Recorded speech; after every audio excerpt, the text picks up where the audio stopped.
Good morning students. आज हम lecture start करते हैं हेरिडिटी एंड इवोल्यूशन चैप्टर का, जो सबसे इम्पोर्टेंट चैप्टर, मतलब एक तरीके से हम कह सकते हैं कि इम्पोर्टेंट लेक्चर है। प्रीवियस लेक्चर के अंदर हमने जेनेटिक मेटेरियल के बारे में स्टडी किया था और वहां से हमने कहा था कि एनटीएससी बेस्ड बहुत छोटे छोटे से क्वेश्चन वहां से राइज होते हैं। उससे पहले वाले लेक्चर के अंदर हमने इनहेरिटेंस का जो कंसेप्ट है उसके बारे में बताया था। तो आज हम स्टार्ट करते हैं मेंडल के बारे में। तो देखिए, मेंडलिज्म्स बोलते हैं। मेंडलिज्म इस वर्ड से हम यूज करते हैं। मेंडलिज्म का मतलब है, हम ये कह सकते हैं कि वर्क ऑफ मेंडल, ठीक है ना। हम यहां पर सिंपली भाषा में बोल सकते हैं work of Mendel, Mendel in biology और भाई स्पेशली जेनेटिक्स, क्योंकि मेंडल को हम बोलते हैं फादर ऑफ जेनेटिक्स। तो मेंडल मतलब फुल नेम क्या था? Gregor John Mendel. Full name क्या था? Full name Gregor John Mendel. Australian एक फार्मर का लड़का, मतलब एक फार्मर, ऑस्ट्रेलियन फार्मर जो है वो इस कैटेगरी में लाई करता है। तो ऑस्ट्रेलियन फार्मर जो है उसके बेस के ऊपर, तो फुल नेम जो है ग्रेगर जॉन मेंडल। अब ग्रेगर जॉन मेंडल जो वर्ड है, इस मेंडल वर्ड्स के मतलब ये तो नाम है, इसको हम किसके नाम से बोलते हैं? Also called the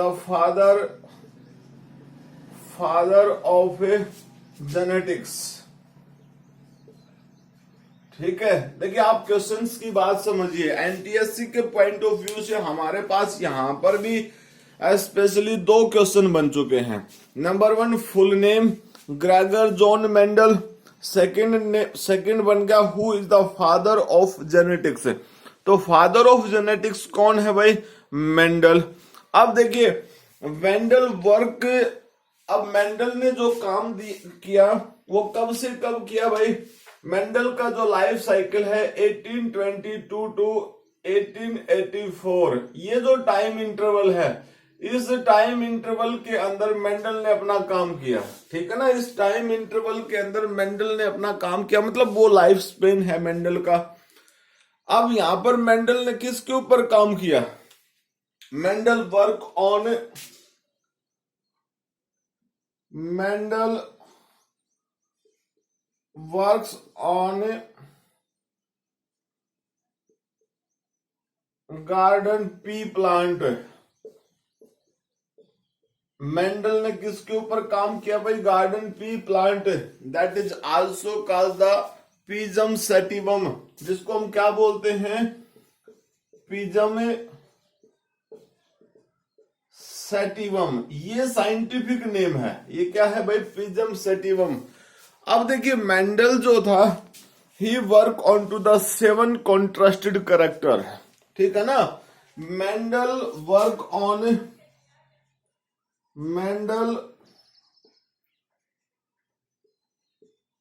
works on 7 contrasted characters of the garden P plant. तो जो गार्डन पी प्लांट है उसके साथ कॉन्ट्रास्टेड कैरेक्टर्स पे उसने काम किया। अब 7 कॉन्ट्रास्टेड कैरेक्टर जो प्रेजेंट थे मेंडल्स के अकॉर्डिंग, वो कौन कौन से थे भाई? अगर हम उन कैरेक्टर्स की एक लिस्ट बनाए कि वो कौन कौन से कैरेक्टर थे, तो उस कैरेक्टर्स में हमारे पास प्लांट हाइट की बात कर सकते हैं हम। ठीक है ना, तो अलग अलग 7 कॉन्ट्रास्टेड कैरेक्टर्स हमारे पास प्रेजेंट है। मैं उनको लिख भी देता हूं ताकि आपको वो याद रहे। ठीक है, तो उसके लिए हम किस तरीके से बोल सकते हैं? देखिए 7 जो कैरेक्टर हैं हमारे पास,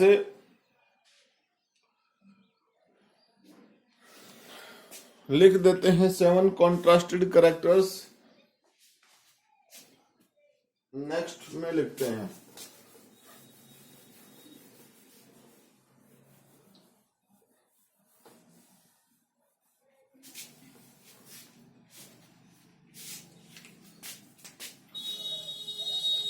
सेवन कॉन्ट्रास्टेड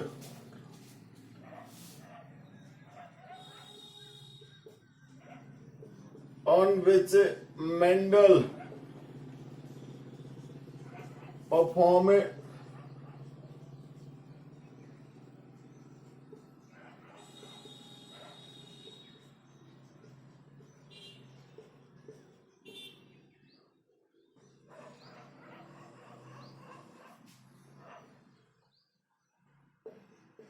ठीक है। 7 कॉन्ट्रास्टेड कैरेक्टर जिसके ऊपर मेंडल ने अपना एक्सपेरिमेंट परफॉर्म किए।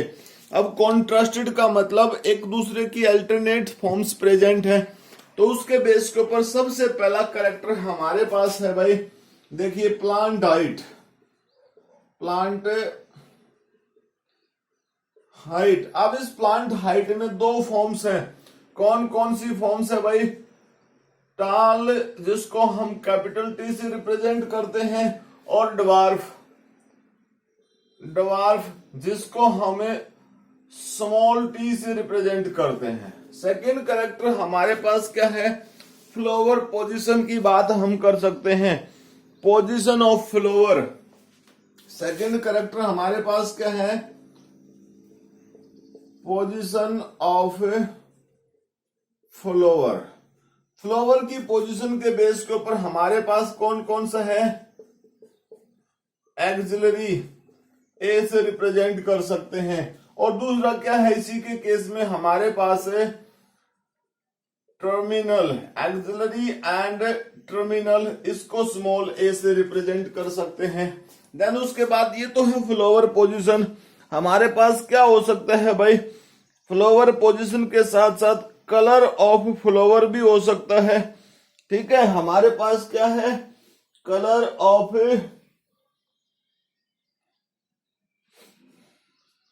ये तो है हमारे पास।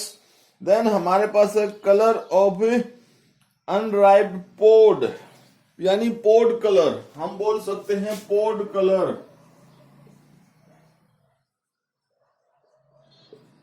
पोड कलर में हमारे पास ग्रीन, और ग्रीन के लिए जीर। ठीक है, और भाई सेकंड कंडीशन में हमारे पास क्या है? इसके साथ येलो, ग्रीन के साथ येलो, जिसको हम स्मॉल जी से रिप्रेजेंट कर सकते हैं। ये है पोड कलर। देन उसके बाद हमारे पास क्या है? ठीक है, फॉर्म ऑफ, यानी शेप ऑफ पोड।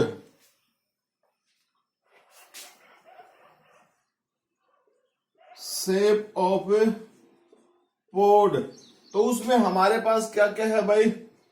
इनफ्लेटेड, और इनफ्लेटेड के साथ दूसरी है कॉन्ट्रैक्ट, कौन सी है? कॉन्स्ट्रक्टेड। तो हमारे पास इनफ्लेटेड के लिए आई, और सेकंड हमारे पास है भाई कॉन्स्ट्रक्टेड।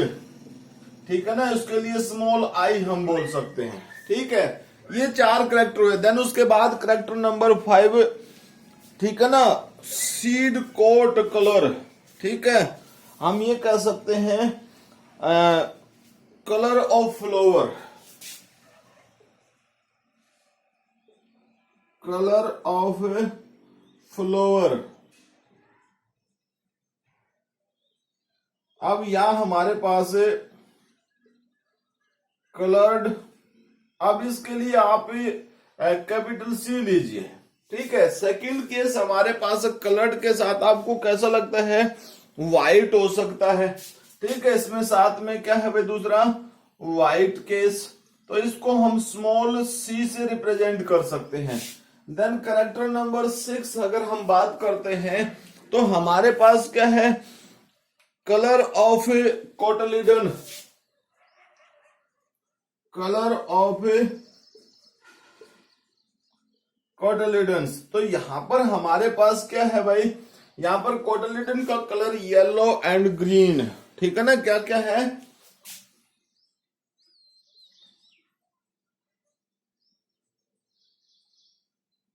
सेकंड हमारे पास क्या है,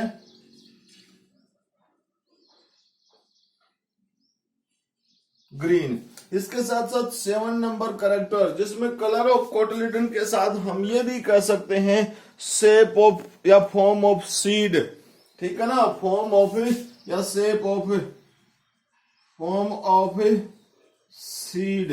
तो इसमें हमारे पास क्या है भाई, राउंडेड, राउंड, ठीक है। और दूसरी कौन सी इसमें हमारे पास है, रिंकल्ड, ये फॉर्म। इस तरीके से हमारे पास मेंडल के द्वारा दिए गए 7 कॉन्ट्रास्टेड कैरेक्टर्स, ये सब कैरेक्टर्स हैं। अब मेंडल्स ने इन सब के ऊपर वर्क किया, तो मेंडल ने जो वर्क किया उस वर्क को मेंडल ने अपने एक्सपेरिमेंटल व्यू से एक्सप्लेन किया। अब मेंडल के अकॉर्डिंग मेंडल्स ने अपने एक्सपेरिमेंट को परफॉर्म करने के लिए स्पेशल लॉ प्रोवाइड किए, ठीक है, स्पेशल लॉ प्रोवाइड किए। और वो जो लॉ प्रोवाइड किए मेंडल्स ने, उसमें कौन से लॉ हैं भाई,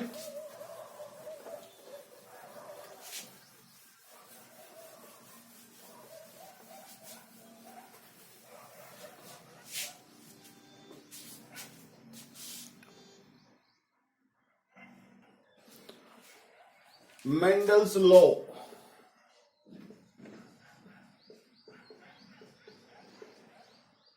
मेंडल्स लॉ में हमारे पास क्या चीज है भाई, Mendel provide the 4 law for explanation of proper conditions. अब देखिए मेंडल्स ने कौन कौन से 4 लॉ दिए।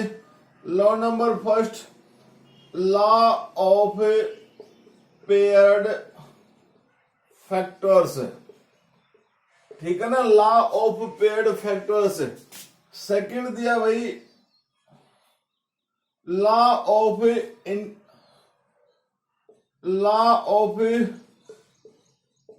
डोमिनेंस। थर्ड प्रोवाइड किया लॉ ऑफ सेग्रीगेशन। और फोर्थ लॉ प्रोवाइड किया लॉ ऑफ इनडिपेंडेंट असॉर्टमेंट। ये चारों के चारों लॉ मेंडल्स ने स्पेसिफिक क्रॉस के बेस के ऊपर एक्सप्लेन किए। अब वो जो क्रॉस मेंडल ने दिया, मैं लिख सकता हूं, Mendel explain their law on the basis of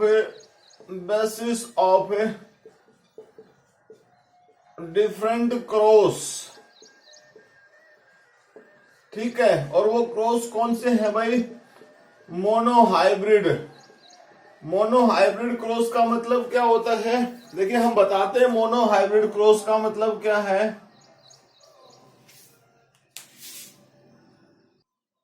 monohybrid cross में क्या चीज होती है, एक cross between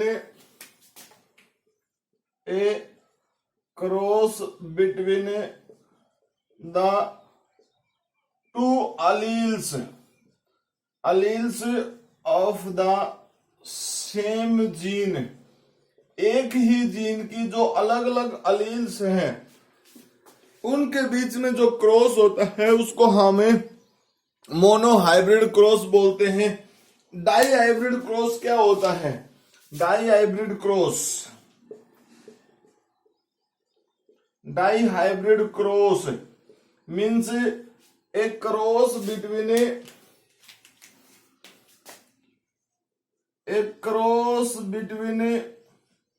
the 4 alleles of the 2 genes, ठीक है। किन्हीं भी 4 अलील्स के बीच में, जो किसके बीच में होता है 4, यहां पर 2 अलील्स सेम जीन के हैं, यहां पर 2 जीन्स प्रेजेंट है, तो मोनो हाइब्रिड। इसके साथ अगर हम ट्राई हाइब्रिड क्रॉस की बात करते हैं तो वही बात है, अलील्स ऑफ 6 टाइप के अलील जो प्रेजेंट है, और कितने जीन्स के हैं, 3 जीन्स के। तो इस तरीके से जो क्रॉस पॉसिबल है उस क्रॉस की हम बात करते हैं। तो अब देखिए मेंडल्स का मोनो हाइब्रिड क्रॉस का हम एक एग्जांपल लेके मेंडल्स के जो ये लॉ है, लॉ ऑफ पेयर्ड फैक्टर, हमारे पास कौन कौन से हैं? Law of paired factors, law of dominance, law of segregation, law of independent assortment. In law को हम एक्सप्लेन करते हैं। तो सबसे पहले हम अपने क्रॉस में किसको एक्सप्लेन करते हैं भाई? पहले 2 लॉ जो हैं, law of paired factor, law of dominance. हालांकि चाहे मोनो हाइब्रिड क्रॉस है या हमारे पास डाई हाइब्रिड क्रॉस है, उन दोनों क्रॉसेज के केस में बोथ फोर्थ और ऑल लॉज आर अप्लाइड। तो देखिए हम किस तरीके से हम क्रॉस करते हैं। इससे पहले भी हमने क्रॉस किया है भाई। इनहेरिटेंस का जो कंसेप्ट बेस पे हमने दिया था ईयर लोब, ठीक है ना, फ्री और अटैच, वो भी हमारे पास एक तरीके से इनहेरिटेंस का मेंडल के अकॉर्डिंग हमने स्पेसिफिक क्रॉस प्रोवाइड किया है। तो हमारे पास यहाँ मेंडलिज्म्स के बेस के ऊपर यानी मेंडल के बेस के ऊपर मोनो हाइब्रिड क्रॉस हम बताते हैं, ठीक है। मोनो हाइब्रिड क्रॉस देखिए उसमें क्या चीज है भाई? मोनो हाइब्रिड क्रॉस, हमने आपको बताया ना मोनो हाइब्रिड का क्या मतलब होता है? A cross between 2 alleles of same gene. Same gene के जो अलील्स हैं उनके बीच में जो क्रॉस होती है उसको बोलते हैं हम। अब देखिए हमारे पास क्या है क्रॉस में भाई? सबसे पहले पेरेंट्स हैं हमारे पास, ये मेल और ये फीमेल। अब इन पेरेंट्स की हमारे पास कोई स्पेसिफिक कंडीशन होगी, मतलब फिनोटाइप होगी। फिनोटाइप हमने आपको पहले भी बताया था। फिनोटाइप का मतलब क्या होता है? वो कैरेक्टर जो अपनी नेक्ड आई से हम देख सकते हैं उसको हम फिनोटाइप्स में काउंट करते हैं। तो देखिए यहाँ हमारे पास क्या कैरेक्टर है भाई? हमने कहा कि प्लांट हाइट हमने सिलेक्ट कर लिया प्लांट हाइट के बेस के ऊपर, और प्लांट हाइट में 2 फॉर्म थी, टाल एंड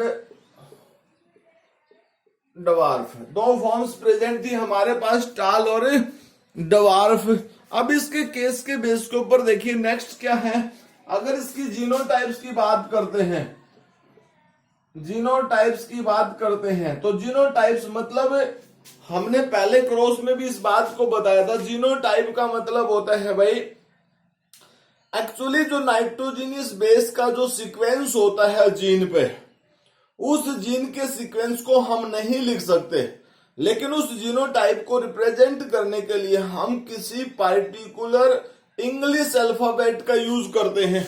तो हमारे पास टॉल के लिए हमने कैपिटल टी ले लिया और ड्वार्फ के लिए हमने स्मॉल टी ले लिया। अब देखिए हमने बताया था कि कैपिटल टी को हम इसलिए लिख रहे हैं मतलब जो पॉपुलेशन में ज्यादा है, इट्स मीन्स जो डोमिनेंसी का काम करता है। स्मॉल मीन्स जो लेस है, it's means it act as recessive. और हमने ये भी बताए थे कि इन दोनों को हमने कैपिटल पेयर में क्यों लिया है। आप सब समझ रहे हैं कि कोई भी ऑर्गेनिज्म जो होता है उसके पास इनिशियल कंडीशंस में डिप्लॉयड सेल्स होती हैं, यानी गैमेट बनने से पहले डिप्लॉयड सेल्स प्रेजेंट होती है। अब इसके बेस के ऊपर क्या है? गैमेट्स बने और गैमेट्स बनेंगे तो capital T and capital T, यहां पर small T and small T, ये बन गए गैमेट्स। अब अगर हम F1 जनरेशन अगर हम निकालें यहां पर, तो देखिए ये जो गैमेट्स प्रेजेंट है हैप्लॉइड गैमेट्स, अब ये सिंगल फॉर्म्स में प्रेजेंट है, मतलब ये हैप्लॉइड फॉर्म में प्रेजेंट है। अगर हम इसकी क्रॉस यहां पर इसके साथ करते हैं तो कैपिटल टी स्मॉल टी, अगर इसकी क्रॉस हम इसके साथ करते हैं तो भी कैपिटल एंड स्मॉल टी, अगर इसकी क्रॉस हम इसके साथ करते हैं तो कैपिटल स्मॉल, और इसके साथ करते हैं तो कैपिटल स्मॉल। ये जो आपको दिख रहा है ये क्या है? जीनोटाइप। अगर हम इसकी फिनोटाइप की बात करते हैं तो इसकी फिनोटाइप क्या है भाई, ऑल आर टॉल, सारे के सारे कैसे हैं भाई, टॉल हैं, समझ गए। तो इसमें टॉल है तो मतलब देखिए हमने क्या किया था, हमने तो यहाँ मिक्सिंग की थी भाई, किसकी मिक्सिंग की थी, एक टॉल के लिए और एक स्मॉल के लिए, दोनों की मिक्सिंग की तो हमारे पास क्या आया, एक capital T small T, capital T small T, capital T small T, all members are the tall, यानी ये किस जैसे आए, इस पेरेंट्स जैसे, मतलब मेल जैसे आए। अब हमने इसकी निकालनी है F2 जनरेशन। जब हम यहां से F2 जनरेशन निकालेंगे, ठीक है ना, तो हम इसके गैमेट्स बनाएंगे, गैमेट्स फॉर F2 जनरेशन है। तो वो गैमेट्स क्या होंगे भाई, देखिए इसके बीच में हम गैमेट्स ऐसे बना सकते हैं, कैपिटल टी स्मॉल टी, दूसरी तरफ से कैपिटल टी स्मॉल टी, ये गैमेट्स हमारे पास हो गए। अगर हम इसकी F2 जनरेशन निकालें, अब हमने क्या निकालना है, F2 जनरेशन। F2 का मतलब या F1 का मतलब फिलियल जनरेशन है, तो हमने जनरेशन निकालनी है। इसके लिए हम क्या कर सकते हैं, पनेट स्क्वायर बना सकते हैं। इसके लिए हम क्या बना सकते हैं भाई, पनेट स्क्वायर, और पनेट स्क्वायर ये हमारे पास एक स्क्वायर है,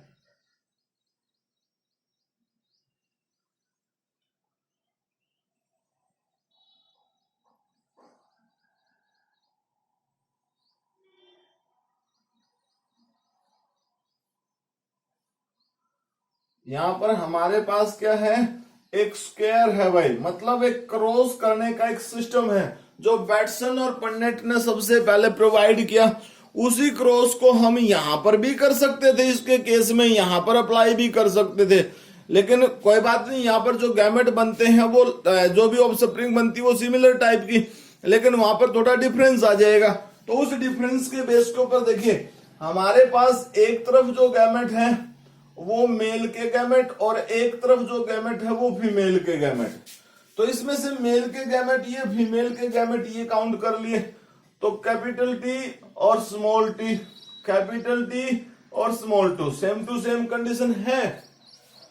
यहां पर हमने इसको इसके साथ जोड़ा तो कैपिटल टी, यहां हमने इसको इसके साथ कैपिटल टी स्मॉल टी, यहां हमने इसको इसके साथ कैपिटल टी स्मॉल टी, इसको इसके साथ स्मॉल टी, ये क्रॉस आया, ठीक है। अब इस क्रॉस के बेस के ऊपर देखिए हमारे पास क्या था, जहां पर कैपिटल टी है वहां कैसा ऑर्गेनिज्म है भाई, टाल, ये आपको दिख रहा है। जहां कैपिटल टी स्मॉल टी है वहां कैसा है, टॉल। तो यहां पर भी हमारे पास टॉल और इसके केस में भी टॉल। अब देखिए जहां पर स्मॉल टी है वहां कैसा है, ड्वार्फ, कैसा है भाई, ड्वार्फ है। तो इस पार्टिकुलर क्रॉस के बेस के ऊपर अगर हम बात करते हैं तो देखिए हमारे पास क्या कंडीशंस है। देखिए अगर हमें जीनोटाइप की बात करते हैं या जीनोटिपिक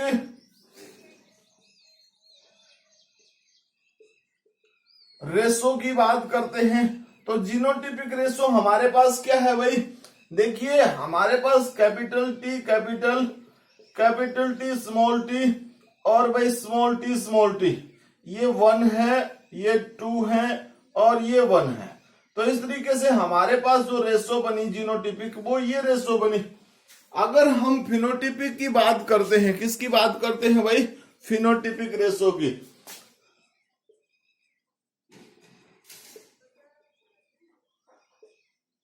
फिनोटिपिक रेशो की बात करें हम तो इसमें देखिए हमारे पास ये कैसा है भाई, ये टाल है, ये कैसे हैं, ये भी टाल है, और ये कैसा है भाई, डवार्फ है। तो मतलब ये दोनों मिलाकर 3 और ये कितना हो गया 1। तो इस तरीके से हमारे पास फिनोटिपिक रेशो क्या हुई, ये रेशो 3:1। तो जीनोटिपिक रेशो 1:2:1। और हमारे पास अगर बात करते हैं फिनोटिपिक रेशो की तो 3:1। तो इस तरीके से हमारे पास जो टोटल क्रॉस निकला इस क्रॉस के बेस के ऊपर हम इस टोटल क्रॉस को मोनोहाइब्रिड क्रॉस के नाम से बोलते हैं। क्यों बोलते हैं इसको monohybrid cross? Because it's occur between the two alleles of same gene. Same gene के दो अलील्स जो हैं उनके बीच में ये क्रॉस है, इसलिए हम इसको क्या बोलते हैं भाई? मोनोहाइब्रिड क्रॉस के नाम से बोलते हैं। मोनोहाइब्रिड क्रॉस के नाम से बोलते हैं between the two alleles of same gene. अब यहां पर हमारे पास देखिए, इस टोटल क्रॉस में हमने मेंडल्स के जो लॉ हैं, ठीक है ना, मेंडल्स के जो लॉ हैं उन लॉज को हमने एक्सप्लेन करना है। अब मेंडल्स के लॉ कौन से थे? सबसे पहले देखिए law of paired factor. Law of paired factor क्या कहता है कि किसी भी ऑर्गेनिजम्स के अंदर कोई भी कैरेक्टर जो भी बनता है वो कैरेक्टर हमेशा तभी बनेगा जब कोई भी दो अलील इकट्ठे होंगे, और वो अलील सेम जीन के होने जरूरी है। समझ गए ना? मतलब दो अलील मतलब pair of allele. Law of paired factor की बात कर रहे हैं, दो अलील मतलब पेयर, लेकिन वो पेयर में क्या चीज होनी जरूरी है? सेम जीन के अलील होने जरूरी है। अब देखिए यहां पर capital T responsible for the, किसके लिए रिस्पॉन्सिबल है भाई? टॉल के लिए। यहां पर देखिए small T responsible for dwarf. Then उसके बाद देखिए यहां पर capital T small T, capital T small T, capital T small T, capital T small T, इसके लिए भी एक कैरेक्टर बन गया टॉल। यहां पर देखिए ये दोनों सेपरेट है, इसका मतलब यहां पर लॉ ऑफ पेयर्ड फैक्टर नहीं लगा। यहां पर भी ये सेपरेट है इसलिए लॉ ऑफ पेयर्ड फैक्टर नहीं लगा। यहां पर भी लॉ ऑफ पेयर्ड फैक्टर नहीं लगा। लेकिन जहां पर भी वो पेयर्स में आए, जहां पर भी वो किस में आए? पेयर्स में आए, it's means it represent the law of paired factor. तो ये जो हमने रेड स्केच यूज किया है, it's represent the law of paired factor. Then उसके बाद देखिए सेकंड लॉ की बात हमने की, law of dominance. Law of dominance कहां पर एक्सप्लेन होता है? लॉ ऑफ डोमिनेंस का मतलब क्या होता है भाई? लॉ ऑफ डोमिनेंस का मतलब होता है जब कोई भी, देखिए एक एग्जांपल देते हैं हमें, जब कोई भी दो रेसलर आपस में एक दूसरे के साथ भिड़ते हैं, मतलब रेसलिंग स्टार्ट करते हैं, तो जब तक वो नहीं भिड़ते तब तक हम उनको इक्वल मानते हैं। लेकिन जब उन दोनों के बीच में रेसलिंग होती है तो अल्टीमेट जो रिजल्ट निकलता है, उस रिजल्ट में एक रेसलर दूसरे को बीट कर देता है। जो रेसलर विनर होता है उसको हम डोमिनेंट बोलते हैं, और जो हार जाता है, डिफीट होता है, उसको हम लूजर मानते हैं। तो मीन्स जो विनर है वो डोमिनेंट, लूजर है वो रिसेसिव। तो जब भी हम दो कैरेक्टर्स को, दो अलील्स को आपस में मिक्स करते हैं, तो यहां पर तो अलील्स कैपिटल टी है, यहां पर अलील स्मॉल टी है। ये स्मॉल टी एक कैरेक्टर बनाता है ड्वार्फ। ये कैपिटल टी जब इकट्ठे होते हैं तो ये टॉल बनाता है। अब कंपटीशन इन दोनों के बीच में है। अगर टॉल और small, capital T small T आपस में मिक्स हो तो उसके अंदर से जो भी हमारे पास किसी पार्टिकुलर कैरेक्टर को एक्सप्लेन करेगा उसको हम किस में काउंट करते हैं भाई? उसको हमें डोमिनेंट में काउंट करेंगे। तो यहां पर देखिए इन पार्टिकुलर केसेस में एक कैपिटल है एक स्मॉल है, फिर भी जो अपीयरेंस आता है वो कैसा आया? अपीयरेंस हमारे पास कैसा आया भाई? टॉल आया। तो इसका मतलब क्या है? Capital T is dominant over the small T. Capital T is dominant over the small T. तो ये किस चीज को एक्सप्लेन करता है? It's represent the law of dominance. ये किस चीज को रिप्रेजेंट करता है? Law of dominance. यहां पर अगर हम बात करते थे, ये किस चीज को एक्सप्लेन करता था भाई? Law of paired factor. ये किसको एक्सप्लेन करता था? Law of paired factors. ठीक है ना, लॉ ऑफ पेयर्ड फैक्टर को एक्सप्लेन करता था। इसके साथ साथ हमारे पास लॉ ऑफ सेग्रीगेशन भी है और लॉ ऑफ इंडिपेंडेंट असॉर्टमेंट भी है। अब लॉ ऑफ सेग्रीगेशन की अगर हम बात करते हैं तो ड्यूरिंग गैमेट फॉर्मेशन, जैसे यहाँ पर गैमेट फॉर्मेशन की बात है, यहाँ पर गैमेट फॉर्मेशन की बात है, तो उस टाइम पर लॉ ऑफ सेग्रीगेशन अप्लाई होता है। जब टोटली ऑफस्प्रिंग बनती है in case of F2 generation या F1 जनरेशन से, तो हमारे पास जो लॉ लगता है उस लॉ को हम क्या बोलते हैं, लॉ ऑफ इंडिपेंडेंट असॉर्टमेंट। उसको हम किसके नाम से बोलते हैं भाई, लॉ ऑफ इंडिपेंडेंट असॉर्टमेंट। अब ये जितने भी लॉज हैं, देखिए ये जितने भी लॉज हमारे पास प्रेजेंट हैं, इन अब बाकी के दो लॉ हमारे पास है, law of segregation, law of independent assortment. उन लॉ को हम कल नेक्स्ट लेक्चर के अंदर सेकंड जो हमारे पास मतलब डाई हाइब्रिड क्रॉस है, उस डाई हाइब्रिड क्रॉस को एक्सप्लेन करके हम लॉ ऑफ जो सेग्रीगेशन है और लॉ ऑफ इंडिपेंडेंट असॉर्टमेंट है, उसके साथ साथ law of paid factor and law of dominance फिर से एक्सप्लेन करेंगे। तो आज के लिए हमारे पास इस लेक्चर में इतना ही, मिलते हैं कल नेक्स्ट लेक्चर के साथ। तब तक के लिए thank you, bye, have a nice day students.